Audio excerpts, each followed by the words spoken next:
Are fat funnels good, even for medical professionals? Hello and welcome to Retention Masterclass. My name is John Koetsier. And I'm Peggy and Salz, and we're your co-hosts on this show and every show. Every show, absolutely. Every show. We've got quite a few of them, John, so we're getting in our groove. I know. It's wonderful. We do have a special treat today, though. We have, hey, every smart marketer knows that retention is about more than just marketing, right? So today we're talking to a head of product. It's not just marketing, it's also about your product.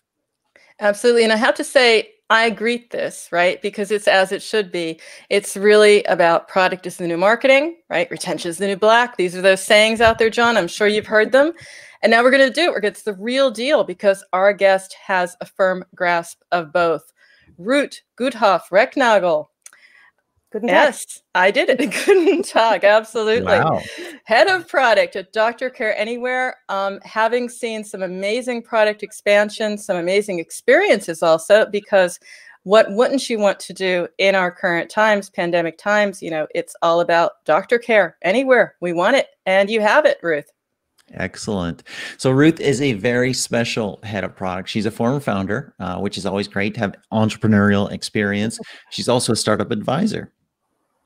And interestingly enough, this is the first time I actually heard of this. This is a B2B to C company. I know they're out there, but we haven't had one of them. I haven't spoken with too many of them. Even more complex because you're talking to two different audiences, your audience, your audience's audience, keeping them on board, keeping them retained. That's what we're talking about here. So welcome to Retention Masterclass, Ruth. Great to have you. Guten Tag. Great to be here. Wonderful. Hey, we have to start with the funnel in the room. What is this fat funnel that you're talking about? Right. Let me give you a little bit of an explanation what actually DCA does. So we're a telemedicine company in the UK, and we're offering virtual GP-doctor consultations as well as a diagnostic pathway. And as the name tells you, you can have your consultation wherever you want. And I think that's a very important point. Before I get to the fat funnel, I want to tell you a little bit about the product vision, and that will then help you to feel it, so to say. So we're enabling you, our patients, to manage your and your loved one's health effortlessly, quickly, and appropriately. And by manage, I mean everything is on an app. It's from booking to consultation. Your notes, everything, even your long-term care plan will be on that app. Effortlessly, because you do this out of comfort, your home or wherever your place of choice is. You can choose between video, you can choose between telephony, no travel required. Even if you go down a diagnostic pathway, there's only one visit to the hospital needed. Quickly, because once you signed up, it's a 20-minute deal to get an appointment. Appropriately, it's because our doctors really understand what your challenges, your health concerns are, and they will recommend the right treatment path. So I think the point then, if you see this, you as a patient having this ability to manage your health, this is where the fat funnel started. So we earlier this year, what we had is, and I'm going to show you with my fingers, it was a funnel of where we had channel partners, we had companies, and people would come in, and then the funnel was very thin. And suddenly, due to a pandemic, we had a lot of channel partners who wanted to work with us. We had a lot of companies who wanted to work with us. And so we had a lot of people who would go through our funnel from activation to verification up to the point of booking. And suddenly our funnel was really, really fat. And this is not only on the consultation side, because people saw that it's really important to sign up right away, to be ready whenever you need care, to have care at your fingertips. So this is why we're calling this a fat funnel, because suddenly things were triple the size, fourth time of the size, and it's amazing. It's a good problem to have. Exactly. So you started to talk about, I wanted to explore it a little bit more, what happened because of COVID, also just because of all of these companies interested in this at one time. That's it's a great problem to have, to John's point, but it's also transformative for your business because all of a sudden it's a very different dynamic than you were even preparing for. Yes, I think, to be very honest, what we were preparing for was the next market extension. So we had built a virtual GP, which was which was good and amazing, going down the right path. And we had also built the diagnostic pathway. And that 1st of April was supposed to be the new big thing. And come pandemic, so the virtual GP pathway. And if I can explain that to you in a tube map. So if you have one tube map and suddenly you have lots of people in that tube, and then suddenly the new thing you build, which you thought would bring retention, was empty because we couldn't send anybody to the hospital. So that kind of was really positive for us on one side, but the plans we had for the future were really turned around by no passenger for the diagnostic pathway, which this now, since it's such a... Sorry, go ahead, finish up. This is, so slowly we now have people also in the second tube line, but it's not with the impact we thought it would have. There we go. This is not a new story for us because Peggy and I have been hearing the story quite a bit, obviously. Everybody had their plans for 2020, including marketers and entrepreneurs, and everything changed. So you had a 3x increase in the number of users that wanted a consultation alone. What capacity at your end had to stretch to meet that demand? I think this is, and anybody who's read the book from Jürgen Appelow about startup, scale up, screw up, I think what happens there is that suddenly we had a demand that we had to really get our business ready for. So a lot of the things we did was new implementations around rotoring system, implementations around amplitude, and all kinds of systems that actually need to grow were suddenly something that we needed to tackle at a much faster pace than we had intended, because any company will get ready for scale, but not necessarily with that speed. And I think that surprised us. Well, it would also make this complex. And if you think about this, because you have an ecosystem, so you've got all these companies feeding into your funnel. Now you've got your head around it. You're saying, yes, we have to change. We have to do things differently. We have to get people in the other tube car, right? On the other line. But what do you do with them? Because in a way, it's very tricky. The B2B2C thing going on here is also saying that your partners, everyone else has to get in with you on that model. You have to optimize the funnel, not just because you can do it and you're really smart at that, Ruth, I do know that, but everyone else, yes, you are. We'll get to that because you had that great retention course also with Reforge. So you know your stuff, but your partners don't. They didn't have that course. So how do you sort of orchestrate that? I think we took a big step back into alignment of features. So I think when we initially started as a startup, you're trying to accommodate things, and we came to the point where we couldn't accommodate as much anymore. So we had to align features. And if you think about channel partners and then the companies and the patients, we also made sure that from a discovery point of view, we did not only talk to the payers as the companies, we also spend a lot of time discovering what our patients want. So anybody who knows Marty Kagan knows valuable, viable, feasible, usable. And we spend a lot of time on that, because also if we understand what our patients want, that gives us the power to also help sell to the channel partners. So that was a quick learning curve of really making sure that we serve our patients, but also know how to sell to the channel partners. And I think there's this the risky assumption test that you do, but then you also need to find a minimal valuable product and a minimal lovable product. And I think that's the one that is super important for us. Nice. I'd like to say something about the lovable product here, John. I mean, if you think about it, isn't there something here about also the trust of this product? I mean, I'm going here for my consultations. This is the time where, and we won't be stopping this anytime soon. So maybe just as a follow-up to that, it's one thing to sort of get the partners to understand that they have to do their part and keep that balance. But there's probably also something in there about the communication to build the trust in the product and keep everyone sort of keeping them on the same messaging that's going to attract me and engage me as your user and keep me coming back. I'm not going to get this messaging at the beginning of the pandemic, and then later on as you sort of move through your own model, different messaging to me, right?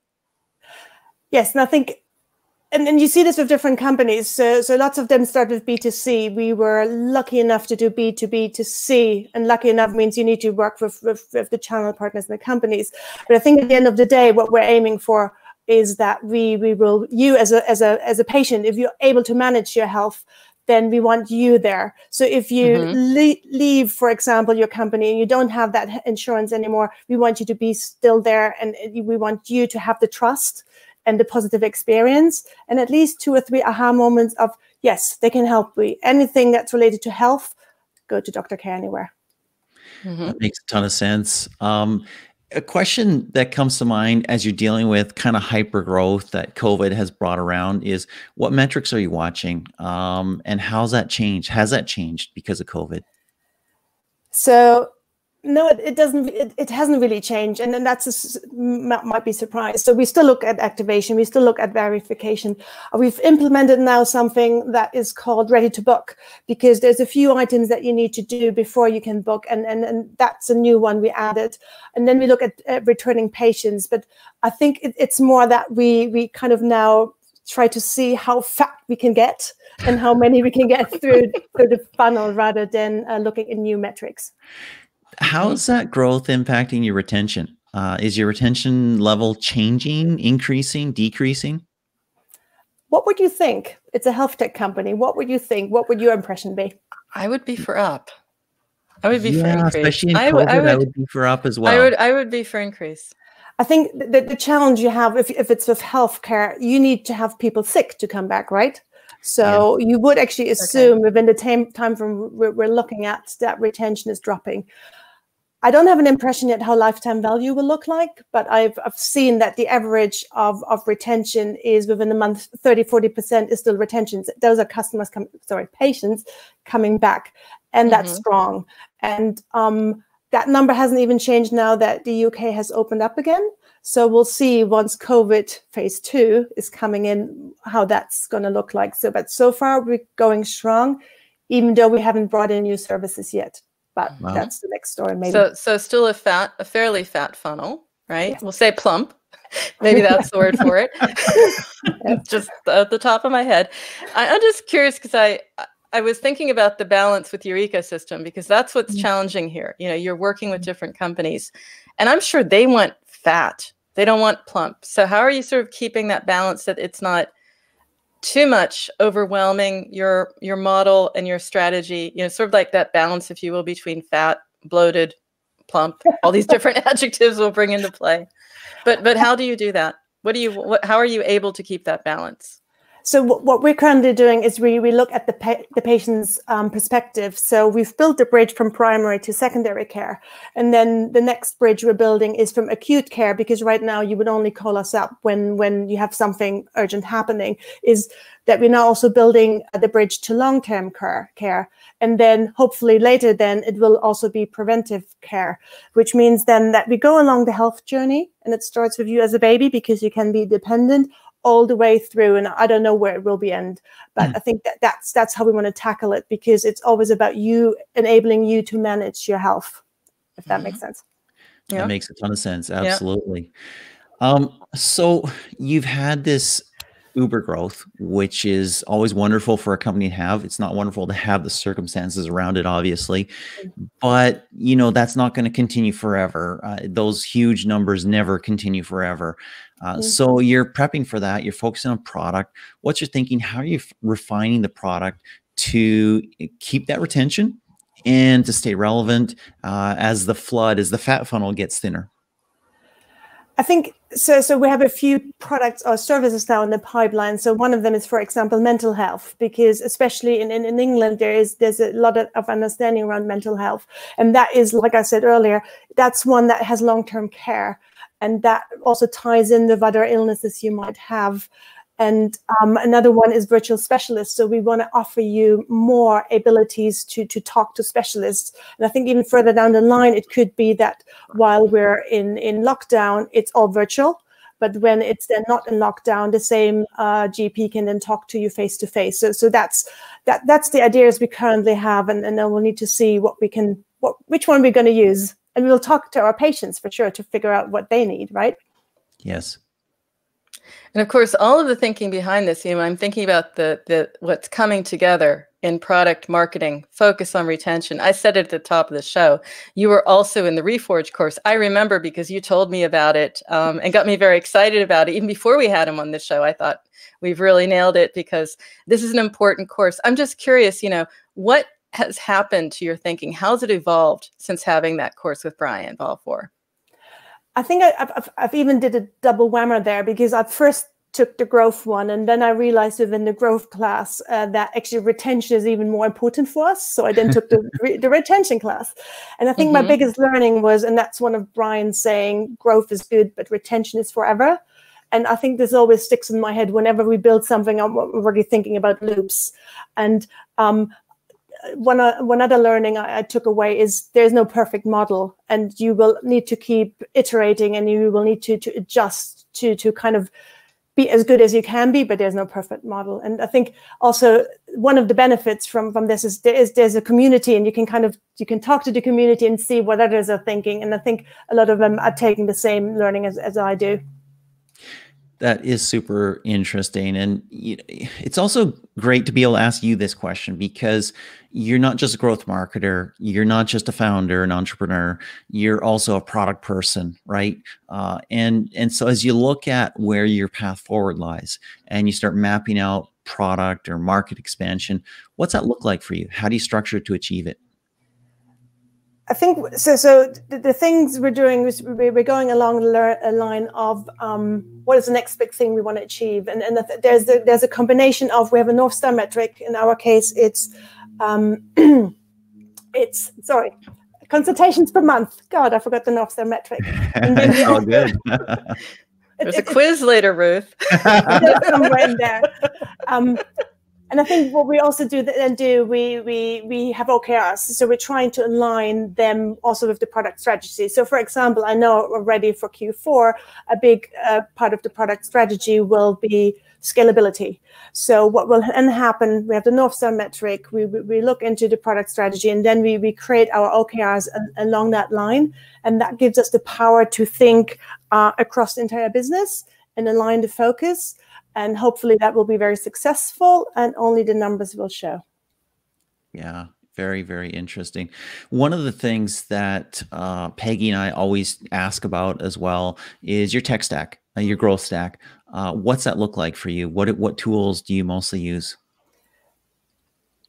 We're changing a lot of the tools right now. So I can tell you what we'll soon be using. So we were currently implementing Braze for marketing, Amplitude, and we're also looking in OKR in order to track our OKRs better, because we use Confluence, like so many of us will start with. So we were POCing Purdue. I think those are the main ones that we're currently changing. The rest is lots of Microsoft stuff, and let's not talk about that. No, let's not Why talk not? about Microsoft stuff. I think there's sometimes a hassle, because you're starting there rather than going wild. I think let's leave it at that. Okay. I do have to ask though, because you're changing it. So this is exciting to find out later how you change it and why. Because another thing we're looking at, John, if you think about that growth stack, I mean, it's huge, and it's that chart we love. The 30 across here and the 10 down here, and the love or 100 hate. I'm not quite sure. I don't know. It's just huge, and we ask ourselves, and I'm asking more marketers this too as well, because of the times we're in. You look at and you say, is there anything that can be? I don't say anything we can get rid of, but maybe simplify or just skip for the moment, put on hold, because I think that's an ideal growth stack for ideal times. We're not in those. So as a follow-up to that, Ruth, I mean, you're looking at it again. Are you looking at it and saying there's any part of that can be done differently, or maybe a little scrappy for now, that you could maybe share some insights there? I think with some of the tools we have already done scrappy. And now, because we're growing so fast, what we need to do is we need to take that learning and actually implement it in a much more powerful and much more segmented way. I think if you look at cohorts, and if you look at personalization, that's super important in the health sector. So I think at the moment, we're not doing scrappy, because this is health and it's highly regulated, and you need to be super careful. I think what we rather, and maybe that's maybe going into that direction, when we implement a product, and you might be familiar with currywurst, right? Currywurst? Oh, It's a yeah. German sausage, Oh, yeah. and it's cut It in was slices. the thicker accent got me there. I say currywurst. What do you mean a thicker accent? I don't have a German accent. Somebody will No, have to Ruth, no translate way. that for me. It's this amazing bratwurst that comes Oh, with yes. a curry sauce that is Yes. to die for. I'm sorry. Yes. Okay. So I think, and then so what happened with that currywurst? So whatever we build or the new processes we implement, we're looking at the different slices, and so we're implementing things very thinly. And the first slice, for example, for mental health, will be very simple. Second slice, third slice, and that's when we get more toolings in. And that's when we get the product fatter. But you start very thin. I think so. I wouldn't call it scrappy. I would call it minimal. And minimal right. in minimal lovable, minimal. You've just talked about them, and I think that's more important than scrappy, if that makes sense. I can't wait till we get to the Oktoberfest part of your tech stack. I'm just going to translate. We actually were talking about the salami approach to the growth stack is what we were doing. Little thin slices. Excellent. You could have done a club sandwich, but we won't go there. German, even though it is around Italian. Come on, guys. Can we speak English here? It's the language of food, John. I think that's what it is. But it is interesting to learn about that. I mean, you have amazing times ahead for your company. You're building on that product. You're going to be building other journeys too. That's going to be exciting as well.